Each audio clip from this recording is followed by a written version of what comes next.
Now let's look at an overview of MRI. You sit in an external magnetic field with magnetic field strength according to this BZ equation.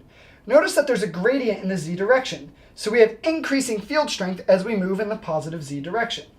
Now in this field, protons will either point in the positive Z or the negative Z direction, with a net magnetization vector pointing in the positive Z low energy state.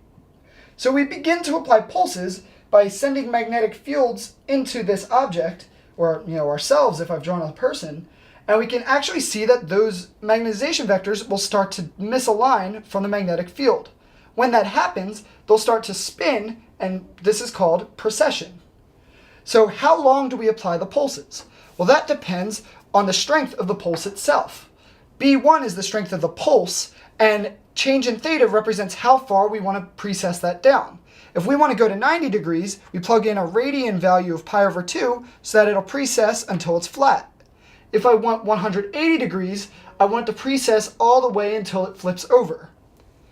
Now, how fast will we need to apply these pulses, or how frequently? Well, that depends on how strong the B field is around that part of our head.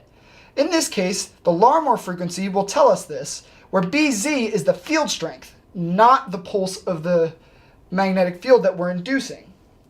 So, once we begin to pulse this, we nudge it, we nudge it, we nudge it, it'll start to rotate in the XY plane. Eventually, this XY plane will start to return back to normal, back to our original M, once we've stopped applying the pulses. So, as it spins around, we can restore MZ, which is quantified by the T1 constant, and we can quantify how quickly we lose the magnetization in the XY plane by the T2 star constant.